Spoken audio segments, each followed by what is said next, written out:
Welcome everyone to Creators Grab Coffee. Today we have Josh from Black Box Productions. Black Box Productions is a production company based in Montreal and Toronto. So Josh, great to have you here. Super glad to be here. So why don't we just start off with a little intro about yourself? Just tell us, how you got into the industry and basically how you got to where you are now.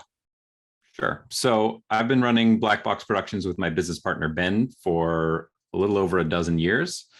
I always had an interest in video production and studied communications at Concordia. After university, I was working a freelancer as a camera operator for different production companies, and decided that once I'd saved up enough money to buy my own camera, that I was ready to, go into this full time. So I contacted Ben, who was living in Toronto at the time, and he was working as an editor at CBC. And the two of us, got together and started working full time on Black Box from small beginnings, but slowly with a focus on just doing better and better work until we're at where we are today. Also 12 years, that's essentially, you've seen it all. As soon as the digital revolution started, you guys have seen the slow and steady growth of it becoming difficult, from starting to be difficult to create content to being virtually easy. Something as simple as a Zoom video now, right? Yeah, I mean, I was getting into it, like, for some context, around the time that YouTube was sort of becoming a popular format. And that, between that and the Canon 5D Mark II, that really changed the game in terms of the look of the video content that was getting shot. And so we've been doing it for quite a while. Yes. Was there more to that question? No, that was pretty much it. Like, essentially, you've seen like all the progression that's happened throughout the years. What is like probably one of the most craziest change you've seen that maybe someone might not have noticed over the last decade or so? Well, when we were starting out, companies were not relying on video as much as they are today. And so, I think there was a lot more of an argument for why video at the time. Like, we had to sort of convince people to a certain extent that they could benefit from having a video on their website talking about their company or their culture or the products that they sell. I mean, obviously, there's some larger, more established companies that already had marketing budgets and were doing things on TV and starting to experiment in social spaces. But these days, I don't feel the need, or at least not with our clients, to convince them why video. I think the research is there. Like, video has more engagement than so many other formats, and so now at this point, our clients are coming to us, and it's really like, how can we use the video to best achieve their goals? Mm-hmm. It's gone more so from like, you guys just need a video to, like, you guys need more strategic videos to help with your marketing purposes. Exactly. I mean, so much of it is just figuring out what are their clients' objectives and who is their audience. Those are, like, from any new client that we're working with, those are the first two things that we ask. It's really like, what is the purpose of the content that we're trying to create, and who is it geared towards? And then from that is going to inform the creative treatment, but also the distribution platforms, or whether or not it's going to be, on social or YouTube or broadcast. All of those things come into consideration. How involved do you get on that front, like on the strategic front of, like, where they should be, or what type of content they should be creating, where they should be posting it and all that? Because it's easy to kind of get a little too involved with that. And then at that point, it's like, are you doing more marketing services or video? Because it's like, there's like a fine line that we tend to kind of tread kind of closely at times. Right. Well, I think that in many ways, we are a strategy first production company, in the sense that, like, we have to have a clear understanding of what the objective of the content is before we go into the creative and the execution. That being said, most of our clients at this point are sophisticated enough, or have the resources, that they know what the distribution channels are going to be. And then it's just a matter of making sure that our creative fits with that. So we do not handle, after the content is created and delivered, we don't handle the let's say digital marketing side of things, where we're actually placing ads or placing the content. Often we're either working with agencies that have those capabilities, or our clients have other partners for that. So we're focused on the video production side of things. That being said, like, you have to have the right format for the right medium. So that's where that kind of strategy informs the work that we're doing. So essentially, the most of the projects that you guys work with are like projects where the client has already pretty much figured out the marketing. They have the plan. They know what they need to do.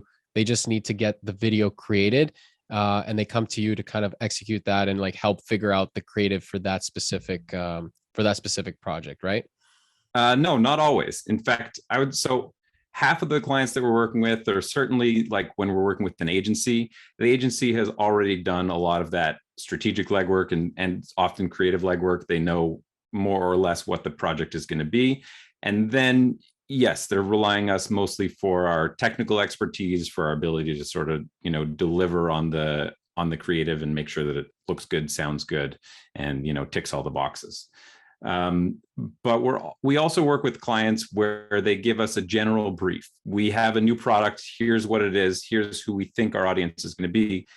How do you recommend we create a video? Like, what video is going to resonate best? Sometimes they'll know what the distribution channels are going to be beforehand. I'm thinking of like two separate brands specifically that we worked with. One was Yokohama Tires, and they really wanted to develop an awareness campaign.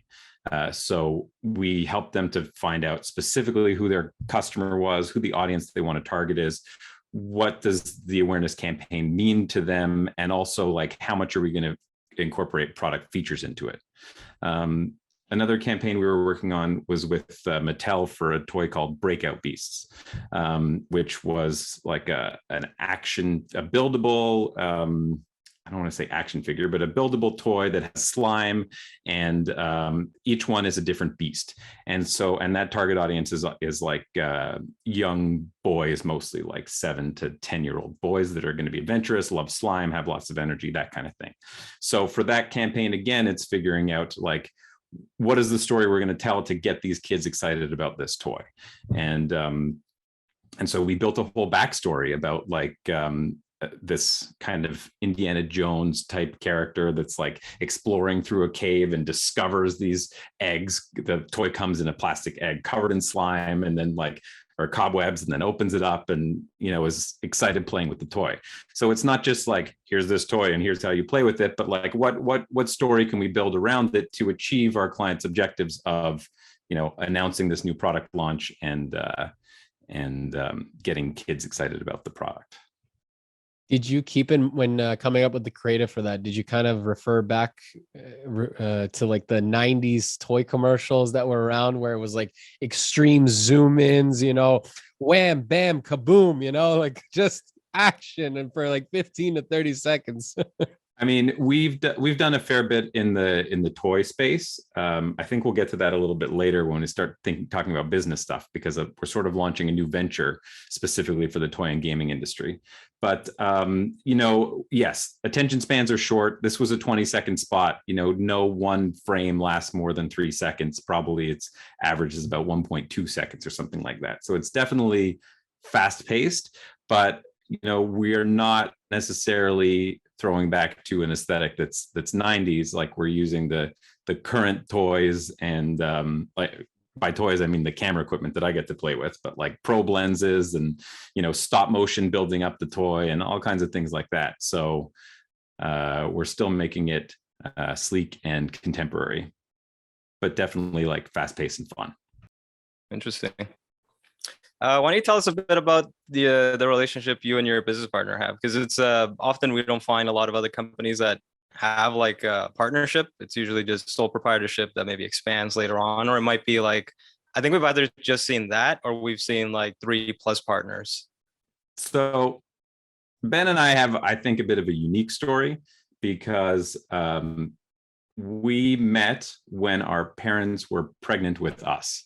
Our parents met going to like Mommy and Me or some kind of like prenatal class together, and they lived on the same street just like a block away.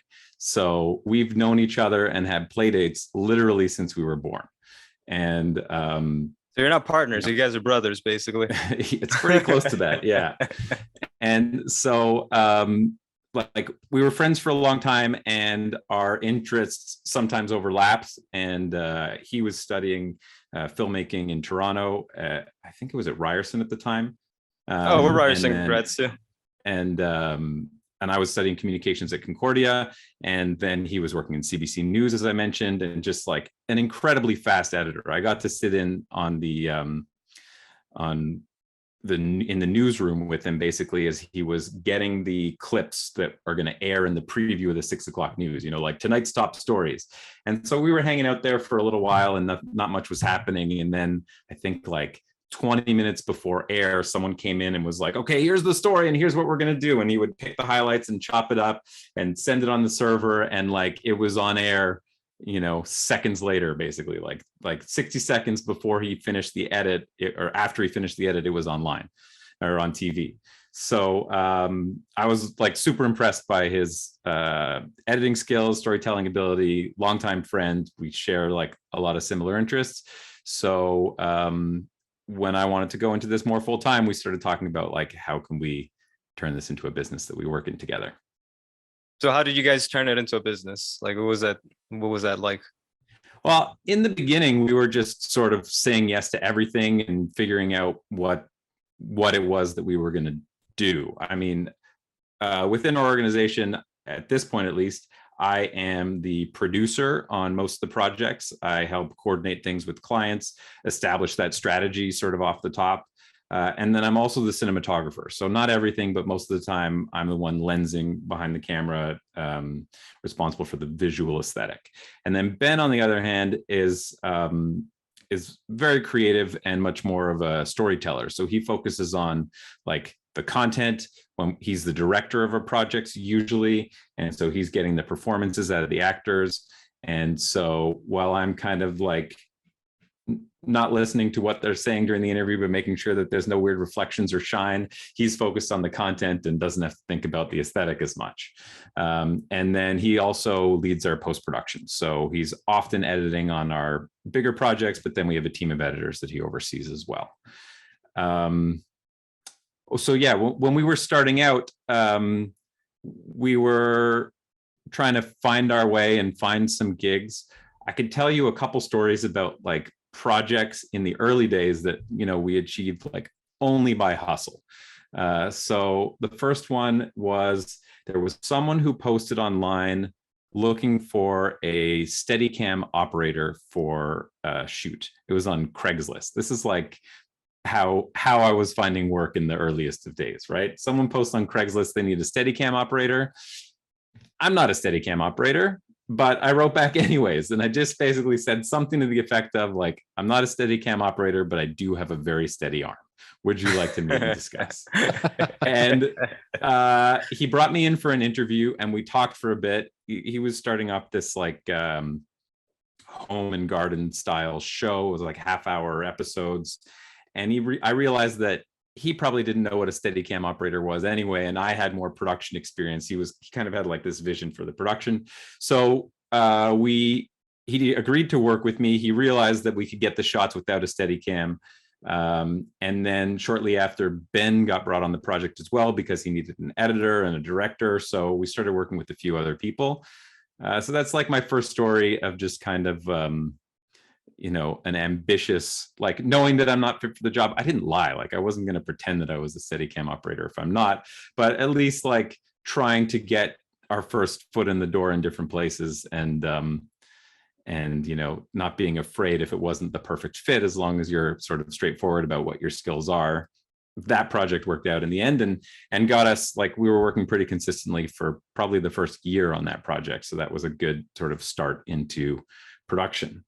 Another thing that I did was I went to like a salon des mariages, which is like a wedding conference, basically, where couples will go to find their photographers and videographers and limos and that kind of thing. And I went to the different photographers that were there and I said, do you guys offer video services? I can shoot video for you. And found someone who was doing wedding photography, but didn't have a video team. And he started sending me work. And so that was like another just sort of like pounding the pavement, hustling in the early days, trying to find our first gigs. Everyone starts in the wedding scene, eh?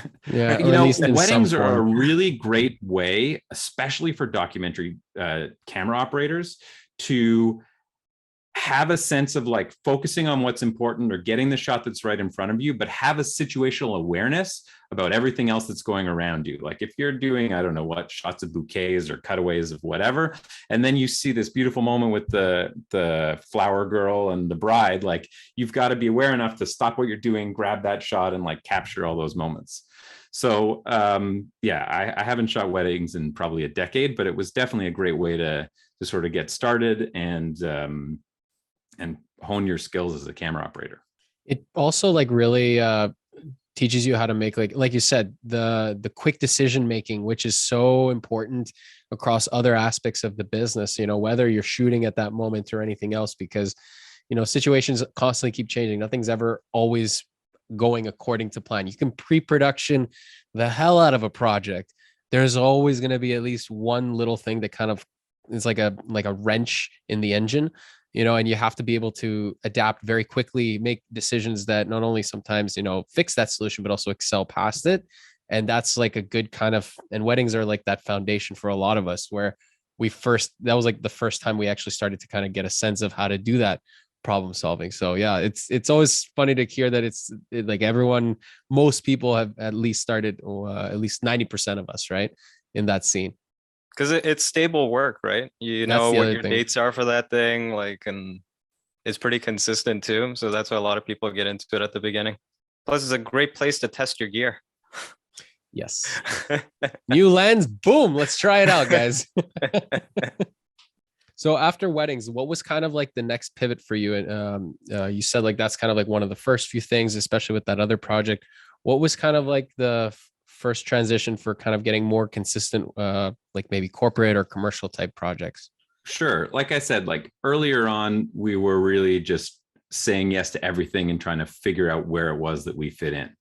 And then over time, you know, I was, even from the beginning, I wasn't in a rush to be overnight like the commercial production company in town, or really even figure, you know, sort of a rush to go beyond the slow and steady incremental improvement that we were at. And basically, my attitude was do good work and it will lead to more good work.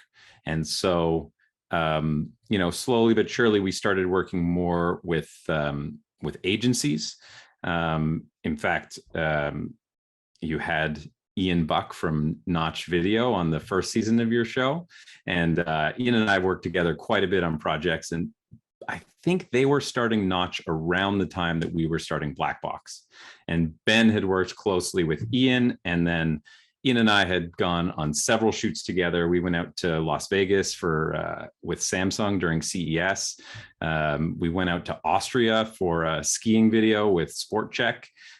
So Ian's a totally great dude. And, you know, Notch was probably one of the other production companies that we work with, or agencies, that helped us level up our game and work more in the commercial space and working with agencies. And then I guess over time, good work leads to more good work sort of ended up working out. Our portfolio got better. That would attract new clients. I'm not sure exactly how we've done it, but we have fairly good SEO. Like, I think if you Google video production Montreal today, we're probably on the first page. And so that's how I found you guys when I was looking for guests in Montreal. That's exactly what I did. Video production Montreal. And yeah, then you're right just there. opened up a bunch of pages. There you go. Yeah, I was curious to see how you found us, but that's exactly right. So a lot of the people that are finding us these days, you know, they're searching for a production company, probably for a specific project in Montreal. They see some of our work and they like what they see, and so they reach out and we start working together. Did you do a lot of work for SEO, or did you just do a little bit and over time it just kind of accumulated to what it is now? I don't know that we specifically did any work for SEO. There were a couple projects that we worked on over the years, including like a film and some other things that would get press, and then that would lead to inbound links from, you know, reputable news sources, which I think helps with SEO. We do occasional blog posts, but not nearly as often as I would like, or as we should. I've definitely got a backlog of things to post. So I can't say for sure exactly why it is, but I don't know, for some reason Google likes us and I don't want to change that. No, that's great. Like how would you say, like in terms of like the kind of inbound leads that you have, is it mostly through referrals or people you've worked with in the past? Or would you say that the SEO has really kind of helped you guys generate new business? Yeah, in terms of new projects, I feel like a good chunk of that comes from inquiries through email or from our website. They've seen our work and they want to get in touch. You know, obviously we have like a fair amount of repeat business with either the agencies or the companies that we're working with on an ongoing basis. And I suppose, although I don't really track it, some referrals as well, but from like the out of the blue, who've never heard from them before and they don't know who we are, it's mostly through our website. For the ones that are contacting you on your website, how did you do you have a good method for, because you are on the first page, so you must be getting a lot of inquiries. So I'm just wondering, do you have a good method for filtering out like good leads versus bad leads? I think it's pretty obvious from the inquiry coming in. Like if it's a one-line email that says, I have a new product and want to do a 30-second video, how much does this cost? That's usually a pretty low, low potential in the grand scheme of things. And like we get a fair bit of music video requests too, that generally, like after we explain sort of what the minimum budget for a music video is, they realize that that's probably not realistic. But we do get a fair bit of like, I think it's fairly easy to tell, you know, if it's a legitimate company or an agency and they're talking about a specific project. Most of the time they have a good sense of what they need, and maybe even in the email a sense of what their target budget is already. So sometimes I'll schedule I'll send an email with a couple follow-up questions just to clarify what their needs are. But if I think there's a good fit, then I usually jump right into scheduling a discovery call. Hey, we'd be happy to work with you. Like, let's schedule a call to discuss what your project is more specifically. Personally, I find that having one 30-minute conversation where you can talk face to Zoom with someone and sort of go over, you know, what their project objectives are, what the time frame is, go through a whole bunch of questions, try to get a sense of if they already have like a budget earmarked for the project or not. That's far more efficient and also gets you a bit of that personal relationship than just responding in an email with all of the information. So it's rare that we'll go back and forth via email. And that's another way to qualify people. If someone emails me and I write back saying, hey, sure, let's schedule a call to discuss further. If they don't want to take 30 minutes to hop on a call to discuss their project that they're asking about, then they're probably not that serious about it or just shopping for prices. Yeah. And the reason for that is because when we're asking for people to jump on calls with them, what people don't realize is that is a subtle way of us to kind of even understand how focused they are on this project and how much energy and effort they're putting into it. Because there's nothing worse than a client reaches out, they want you to develop a project.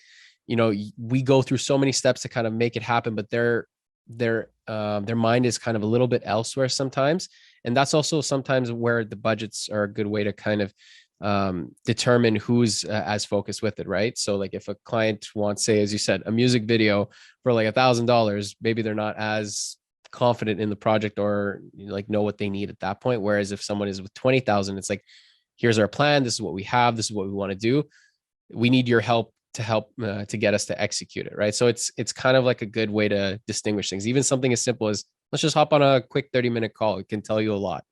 But you got to vet them before you get to the call too, because that too, we yeah. started focusing on our SEO in 2021, and about halfway through the year, we started to notice like an increase in the amount of inquiries, right? Since we were climbing the Google ranks, and it was great at first because we're like, oh, great, all these leads are coming in, yada yada. But then after a time, we're like, man, like a good chunk of these are like bad leads, It's like right? So we got to figure out a way to 90% like, at yeah. the So we were time. trying to figure out a way to filter them out, and what we've started to do is on our contact page, like we immediately ask them for the budget before they submit, and over there, like we set like our minimum amounts for our projects, right? And we even added like other stuff in there, Like a like few questions. yeah, industry, and there's two other things I want to add, like purpose of the videos, just so like before you even get to the call, we kind of like already know, okay, they're in this industry, they need this video for that reason, and this is what their budget is. And obviously, like the leads have gone down because of that, but at least like the ones that are reaching in now They're are quality ones. qualified leads, right? And to your point, Josh, you mentioned, like sometimes you get the inquiries which are just simply like, hey, we're doing a 30-second project, or we want to do a 30-second video. How much would it cost? We just to kind of like see the process ourselves. We would basically be reaching out to them to kind of figure out, jump on a call with them, and at that point, we realized very quickly it's like they really don't know too much about what they want to do, especially when we ask them like, what do you want to do with this video? And they're like, oh, we just need a video. So We just need a video, yeah. it was too much us chasing them. It's like there's only so much we can do. If you don't know what you need this product for, then like we can't tell you what you need this product for 100%, right? At least you need to have an idea. Totally. Yeah, totally in agreement. So what would you say are some of the challenges you faced growing your business? So I think for a long time, I was focused mostly on, like I said, doing good work. In fact, like until recently, like if I sort of looked at my time and divided it up, probably, I think it's fair to say that maybe 90% of my work was focused on the project.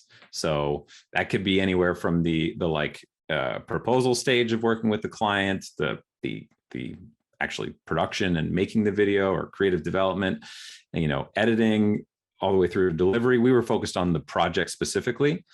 And sometime, probably within the last year, my mindset sort of shifted to focusing just on doing good work to like, maybe I should actually focus on growing this business. And so that has been, I guess, a slow change in a certain sense, but I've been very focused on just absorbing as much information as possible about how I can grow this business, how I can build a team to work with, how we can, we basically, like I said, most of our inquiries or most of our projects come from inbound leads because we've been fortunate enough to have good SEO. But, what would it look like if we started to do some outbound lead generation? Or what if we were more focused about the kind of clients that we want to work with? So whereas earlier on, I think we sort of said yes to everything and had a very wide net of services that we offer. At this point, I'm getting to the point where we want to say no to more and more so that we can be very focused about the kind of people that we serve, the kind of projects that we're doing, and making sure that we develop, I guess, a deep expertise in those sorts of projects, which is part of the reason why we're launching this new brand.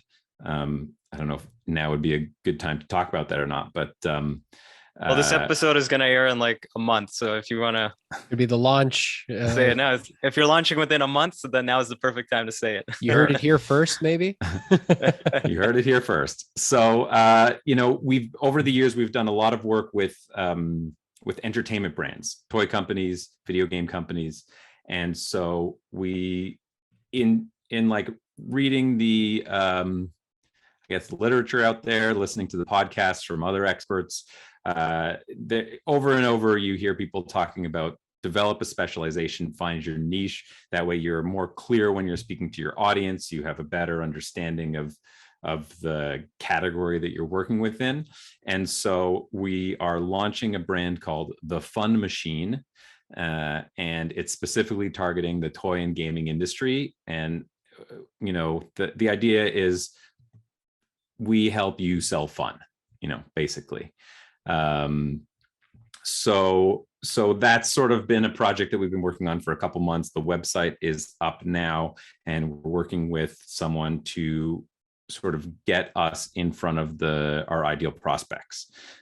So they're going to be doing some outbound emailing and reaching out to people on LinkedIn and sort of say, hey, here's a new brand that we're working with, or here's a new service that we're offering. We think it would be a good fit for your brand. Can we talk about it? Anyways, going back to like the fun machine, that sounds really cool. And like one thing a lot of people talk about, like you mentioned, is it's so important to niche down your business if you really want to grow it to such a massive level. It's really hard to do that quickly when you are doing a little bit of everything, because you can grow from that, but it's going to be a slower growth. Whereas since you guys recognize that you do a lot of work with entertainment companies, video games, toys, that definitely means that you guys have a very kind of like skill set for that type of work. So that sounds like a very exciting type of project that you guys are launching now. Is it going to be kind of like another production arm kind of from Black Box, or is it going to be something completely separate from it? The way I look at it, at least on the back end, is it's a different door to walk through for our clients. So in the end of the day, the kind of creative process that we're going to take is very similar to the work that we do with those kinds of clients already. Whether or not, so it will have its own website, email address, communications platform, aesthetic for sure. Like the proposals will look different, targeted specifically towards that audience. But at the end of the day, it's working with our creativity, following our same kind of process. So it's basically the same team. Like it's basically you guys, the same team, but working under two kind of brands under the same umbrella. Whereas like you're going to get leads coming in through Black Box, and you're going to get leads coming in through the fun machine. And I guess, at one point they're going to battle it out over who gets to work for which team. But no, that sounds great. And how definitely are you splitting that up though? Because how big is your team first of all? So it's you, your partner. At the core, it's just the two of us, myself and my business partner, Ben. And then we sort of scale up to the needs of the project. So, since COVID, certainly teams have gotten a bit smaller. Like on average, we're in the 5 to 10 for the most part in terms of crew on set. Before that, one of the last projects that in 2019 was with Air Canada and Cirque du Soleil. And for that project, we had a call sheet with 75 people on it, and we crewed up within a week. So, we can scale to the needs of the production, but at its core, it's a very small team of freelancers that we work with on a regular basis. 75. How much of that was talent versus crew? I'm very curious, because I know Cirque du Soleil obviously has I saw the Air Canada ad you guys made for that, and that was really cool. So I knew that there was going to be a big team behind it, but I didn't expect 75. It was nuts. I mean, I received a phone call about that on a sort of a Friday, a week and a half before the shoot. We got the green light on the Wednesday, a week before filming on the following Wednesday. And so we went to the location with a director, a producer, and myself. And we were filming in the Air Canada airplane hangar in Montreal. There was going to be a Dreamliner airplane that was in there that we were going to be filming. I think we needed 3 20-foot cube trucks full of gear to light the space. We had these helium lights that we brought in so that they could kind of cast a nice even light across the whole space. Giant HMIs. It was a big setup, big production. And the challenge really was that we had a very short time within the space. I don't remember exactly what the schedule was now, but we got in there at 5 or 6 in the morning, and the plane needed to leave at 3 p.m. So we had to set up and get all these shots and plan that if at any point in time another airplane needed a repair or maintenance check, that we would have to stop the production and let Air Canada, this was an operational hangar. Let them deal with whatever else, they needed to do to get everyone flying safely on their journeys. Please tell me you took a BTS, like you guys did BTS video, like a BTS video for this. Please tell me you did it, because this is crazy. Yeah. I think we just they had no time. Stills. They had no time. Yeah. Every hand on deck, Dario. 75 people. Like how long? Because of that, those logistics. Typically, one thing whenever we're talking with clients is about setup time for obviously any productions and things like that. Right. And I'm guessing you probably needed the 75 people so that you can get everything set up within an hour, 2 hours. How long did it roughly take to get it set up the way you needed to film? I don't remember for sure, so don't hold me to this, but probably a couple hours for loading and setup. Most of the equipment we were able to drop the night before, but just in the truck, like checked and dropped, so it was already in the space. And then probably a couple hours between, setting up wardrobe and getting talent through that, and makeup and getting the lighting set up. We started, we filmed it strategically. I think we started in the airplane first. So that required less lighting because we could just have a big 20 by 20 bounce with an HMI coming through the window kind of thing. But then as we're filming that, the team would be setting up on the outside as well. It was a nonstop project for sure. Wow. Yeah. Meanwhile, some clients would come to you with like, yeah, can you do that all 30-second project for like, well, what, like $5,000? That should be fine, right? Like, can you make this? It's like people really don't realize how much goes behind a project. Like Dario and I knew that there was a lot that went into that one, but even you still surprised us. 75 people, like there's a lot that goes behind the scenes. Yeah, that was a wild one for sure. But my God, just doing payroll for that too. It's like you're sending off interacts after interacts. No, he hired someone. Time. Part of the 75 people would just deal with that, right? Project management. Yeah. All exactly. You do is you just pay people at the end of the project. That's all you do. I could feel the stress on this end already. Just talking about it. I mean, the stress was really having my name or black box on the insurance certificate when you're dealing with insuring. That's what I mean. The airplane, like. Just stay away from the plane. Don't touch it. Only the handrails, and that's for sure. No, there was like significant safety protocols in place, and we couldn't touch it. And if anyone touched the airplane on the outside with anything, we had to report it and inspect it, and the plane would get pulled from circulation until it was fully checked. Like there's the people's lives are at stake in that sense, so you got to take that very seriously. Oh, absolutely. I can imagine like how. With such a quick time frame of like 1 week, like hiring people alone is a whole process. It's time consuming, but like just now you're mentioning also the insurance aspect of it is like, how did you go about getting that set up? But like, did they basically come to you and tell you these are our rules? How do you insure yourself? Like well, he just what was that call like to the insurance company? Yeah, we have annual production insurance. I think it was just a matter of putting Air Canada and some other people as additional insured. I don't think the insurance part of it was the easy part. That was the easy part. Yeah. Okay. Yeah. You just have to call your insurance. That's it. I'm trying to remember. There was a surprise that came up. I think they added. Well, it features the video features a young girl. I think that was not in the original brief, and we started casting for that person on the Saturday. The Cirque du Soleil performers were part of the initial concept and came with the production. The airplane came with the production, location came with the production, but then it was like, we want to follow. We don't just want to follow the performers, but we want to follow a young girl on her like journey through this like world of wonder that we're creating. And so that was like a bit of a last minute idea that we sort of added, and then we had to deal with the casting and approvals of that, and then of course the wardrobe and all of it. That was a good creative choice because it really allowed the viewer to kind of like almost like follow someone as if they're also going through the journey. It's one thing to essentially just kind of like see a lot of like cool burlesque dance, or sorry, not burlesque, Cirque du Soleil dancers, and performers just kind of doing all their routines in a hangar, right? Because it would almost have no context at that point, right? Whereas if you're following kind of like someone going traveling in an airplane, going through a journey, that's also like a part of it, you know, like Air Canada can take you anywhere. So that was a very good creative choice. We like that a lot. Thanks. Yeah. I wish I could take credit for the creative side of things. That was sort of, I was more for that project, really line producer, bringing together the crew and the production team to make it happen.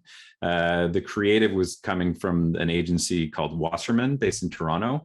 And Ian McMillan was the very talented DP on that project. And Joe McLaren was the person who contacted me. He's a producer based in Toronto. Nice. Is that the biggest project you've ever done? No. Ooh. Maybe the most body count for a single day. I'd have to think about that. But we also did this project for Fear the Walking Dead. That was like a month of filming content. There's a company in Montreal called Trio Tech that does these kind of like interactive attractions. And so we were tasked with producing a bunch of content that would sort of go in like an escape room, theater, video game installation kind of thing for Fear the Walking Dead. So we were filming with zombies and military officers with like live machine guns. We set a car on fire. That project was another one that came up very quickly. We had a very short time between when we were like greenlit to go and when it actually happened, and had a lot of moving parts in it because there were, I think, 9 days of filming in all, with all the different scenes that we needed to capture that would then be used in the installation attraction. Wow. This just like hearing all these like massive projects you guys have done just kind of makes me think, oh, I guess the projects we've done, they're really a cakewalk. They do look comparison. They do look a lot smaller. A lot smaller. Like we did this one big one in January, which was like 4 weeks, practically almost 4 weeks straight of filming that we were doing, and we had to produce 80 videos for this one client, and all to be done basically by mid-February, and we started like January 10th. They came to us like a few weeks prior, and then we had to hire actors, we had to bring in talent to get it all put together. But then we were like Dario and I filming every single day, editor around the clock churning out the videos as well, and we thought that was big, but we have 80 videos, you have 80 people. Is the difference, you know? Yeah, I mean, like I said from the beginning, it was sort of about building up confidence project by project, doing bigger and better work every time. Like I'd be lying if I said that with either of those large projects I wasn't a little bit stressed going into it about like, are we actually going to be able to pull this off at a caliber that we want to, just in the time frame more than anything. But you know, over time you understand how production should work and best practices, and you build a team of people that you surround yourself with so that they know more than you do. For those bigger shoots, I wasn't operating the helium lights. We have a guy that does nothing but helium lights. He's got a helium light rental company, you know, or if you need I don't know, any kind of specialized skill, like the right thing to do is bring in the right people for the job and wear the hat that you should be wearing as producer, which is basically just making sure that everything is in place as it should be and going to be, you know, running on time so people have what they need. But hey, Josh, really... going back to, oh, sorry. No, Dario, you can go. I was just gonna go back to how you said you're trying to change your focus more towards like growing your business. So I just wanted you to kind of elaborate more on that. I think we touched on it a little bit. So you're saying like you wanted to grow your team, but what else aside from growing your team are you looking to do? And I think it's going to be a little more trickier for you now too, since you are starting a separate company, right? Right. Well, I think I can start just by giving your listeners some recommendations for things that have helped me start to think about the business. I've started listening to a podcast called Two Bobs. It's by these guys, Blair Enns, who wrote the Win Without Pitching Manifesto, and David C. Baker, who wrote a book called The Business of Expertise. These guys are really focused more on how to run a creative agency. And so less specifically video production, but more agencies in general. But a lot of their advice has helped me think about how we approach our businesses. And another book would be Traction. I don't know if either of you guys are familiar with Traction, but another great book for starting out in business. Like, I wish we had looked at this sooner, but it's how we decided that the Fun Machine would be a good initiative for us. And it just looks at, like, what are your skills, what are your values, what is your vision, where do you want to go, and try to more clearly define the direction that you're going, and then define the steps that it's going to take to get there. So those are some of the resources. Another book which I've started reading but haven't finished is the E-Myth. But again, it's about the idea of you can't be wearing the creative hat and the business hat and the executing hat at the same time that you're trying to be the visionary. So all of those different resources, I think, have been informing what it is that I see as next steps we need to take. And one of the first things that we did was just, like, look at what are the processes that we're doing now and how can they be done more efficiently, and how can we kind of develop a playbook so that they can be repeated without steps being forgotten. And if a few years ago you had asked me, like, what do you do at Black Box? I would have said, well, we, pre-produce, where we figure out what the idea is, and then we shoot it, and then we edit it, and that's basically it. But when you start looking at it, like, even just, as I mentioned, the discovery call, or the like, how to respond to a new inquiry, sort of what is our research process like, where we're trying to better understand a brand and their positioning, the creative process, obviously, like the production side of things, I think we have nailed down. Like, we've been doing the production side long enough that part I can sort of do in my sleep. Like, really, I live and breathe it, and I don't have to think too hard about the production itself. But when I'm talking about, like, focusing on the business, is what are all the other things around it that need to take place so that we can, succeed in the productions, which are really what the core of our business is. Wow, you've basically broken down for everyone how like, not necessarily the blueprint, but basically all these great resources that you can kind of learn different techniques and styles. And, like, the one interesting thing about, like, talking to a lot of other business owners like yourself in the production industry is, like, we all have our own different paths in terms of, like, what's worked and what hasn't worked. We all do video production, like you said, it's almost like we can do it in our sleep. Obviously, we could always keep improving, but, everyone's growth is going to be a little bit different. Yes, you can take elements from one company as an idea, some from another, and learn how they did well, but it's not going to necessarily work exactly the same for you, which is, it's just always interesting to kind of hear, like, where people get their inspiration or where they would learn. It's like, for us, like, when we were first learning how to do video production, we all remember Devin Supertramp in, like, 2012, 2013, when he was, like, getting the whole video craze. That was, like, one of the first bits of inspiration we had when we were first starting out. So, like, everyone has a different one. And I'm sure nowadays there are people like Peter McKinnon, who are, like, a lot of people's, like, first content creators on YouTube that they learn from, right? Totally. Another thing for me, I think, like, when the pandemic first happened, I know you guys are the same situation, like, work really slowed down for the first few months. And then I found, there were times where, things got pretty tense or anxious, just, there's a pandemic going on. Personally, I was feeling a little bit stressed at times or having trouble sleeping at night. And I joined a couple different Facebook groups for video creators.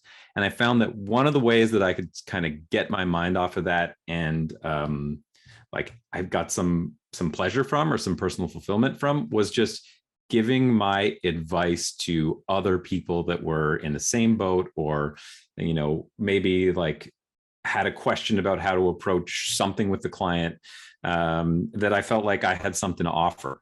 So one of the ways that I was like de-stressing was joining these chat groups, and when people needed advice and I felt like I could have something to offer, some kind of constructive feedback, that I would kind of add my 2 cents there. So that's something that I don't know that I've really made like a sort of formalized approach about offering that kind of advice, but I did find it very helpful to see what other people are facing in terms of challenges, and also offer my 2 cents about, if I was in that situation, here's what I would do. Well, that's what the pandemic essentially did.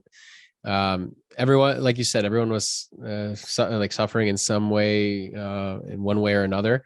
And, like, even as you mentioned, Dario and I, it was a struggle at the beginning, but, like, we noticed that a lot of people were much more willing to help, and give advice, and help others get back on their feet. And there was a lot of reciprocation, which I think was good. I feel like a lot of people look at business and competitors in a way as like, people you don't really want to go near or help in any way, because then they'll like do better than you. But it's like, as we mentioned, everyone has their own slice of the pie. Everyone's also trying to learn, put food on the table and succeed. And it's just interesting to see like how willing people are to be helpful to one another now, especially because of the pandemic. Yeah, and in a Totally. I way, mean, like, oh, go sorry, ahead. I was just gonna say, in a way, like the way you were going on those Facebook groups and helping those other people out, we kind of had the same intention with the podcast when we started it. It was kind of like other people that were in the same boat, at least they could hear that other people were going through the same things, and then kind of like take your mind off of it, focus more on like, okay, well, if you have a company and whatever, like this is a good way to, there's some interesting things to learn. Yeah, I don't think it's healthy to look at other video producers as competition. I mean, sometimes there are cases where you're bidding against another company that but at the same time, there's more opportunities to collaborate with those people, to work together if they need a second shooter or you need some help in this category. Like, there's production companies that I still reach out to, like especially if you need to crew up for a big crew with a large team, where you can call and say, hey, like, can you recommend any PAs? The first 3 people I called aren't available. Do you know someone good? And like, I will reciprocate that as well. I think like it gives me a lot of pleasure to connect good people. So if there's someone I've worked with in the past who I like and they need help on something and I can't help them out, then I'm happy to hand them off to someone else who I think is going to be a good fit for them.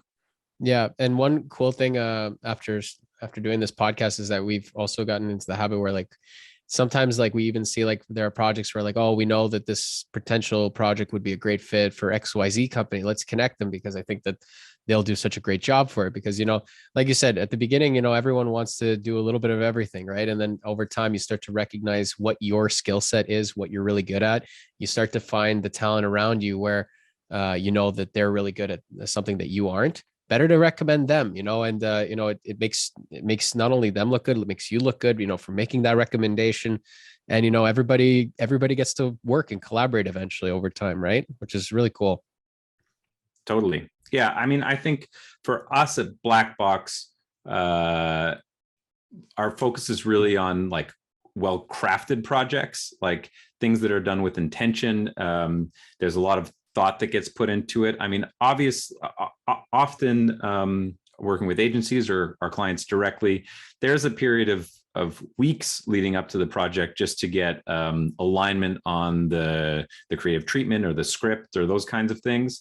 And so I'm more interested in doing these well thought out, well crafted projects, maybe less of them and maybe at a higher price point compared to more, let's say, disposable video, which is going to be done really rough and really quickly and will live on social media for a short time, and then it's sort of on to the next thing. Like, we are not really set up to be a video factory. And I know that there are like some successful production companies that are more of that mindset. My feeling with Black Box, and sort of like know yourself, is that we want to work on projects that are well crafted, well thought out, that everyone is aligned on before we get into it, so that I know it's going to be a successful experience for everybody involved, and that we can deliver on what we set out to from the onset. Sweet. Well, Okay, before we end off, we always like to ask this question to our guests. So tell us how you came up with the name. Black Box Productions. Okay. Well, when we were, I don't know, late teenagers, like 18, 17, 18, something like that. I think Ben and I wanted to have a 2-story big black party space that we could have screenings and party with our friends. And it was going to be called the Black Box. When I was in university, I ran this, I guess, film festival sort of called Video Party, because I'd been to a lot of screenings and or film festivals, and often after the screening, like everybody just kind of goes home. Maybe there's a Q&A with the director, but there wasn't a sense of community. And so I started throwing these video parties where most of the filmmakers would be present. There were DJs and bands. There was definitely some alcohol involved. And it was a good way to like show your work, but build a community, socialize, like ask people questions about their films, and like have a good time. And so I think that the name Black Box, which was like the dream venue space, and Video Party kind of came about around the same time. And then it's not a venue, but you can see, I don't know, for anyone watching on YouTube, I'm in my black box right now. But that's where the name began. And then we sort of thought it could be applicable to, there's like another meaning of black box in terms of like information goes in and information comes out, but you don't really know the magic that's going on inside the black box. So there's like the creative process inside the black box as well. That's maybe another interpretation of it. No, that's really cool. It's always nice to kind of hear like how a lot of people's like company names, there's always some kind of more personal touch to it, you know, or like an origin story to it. It's not usually something that just gets thrown right out of a hat, you know, and it's just Except with ours. Well, kind of there we have our own story about that, which everyone has heard it like hundreds of times, so we're not going to get into it. We can tell you this after the call, but Well, we basically pulled it out of a hat. in a way. We pulled it out of a short film we were supposed to make. That's what we did. Yeah. Nice. But anyways, Josh, we really appreciate you hopping on Creatives Grab Coffee with us and sharing your experiences and your origin story. And thanks a lot, man. Thanks for having me. I'm glad to be on here. This is the first time I've ever been invited on a podcast. I picked up a microphone, a Blue Yeti, just for this, so that it could come through clearly and sound good. Need to up my game a little bit. And it was great talking with you guys. And I wish you all the success with the rest of the podcast. Okay, awesome. Great. Thank you. All right. Thanks, man. Take care.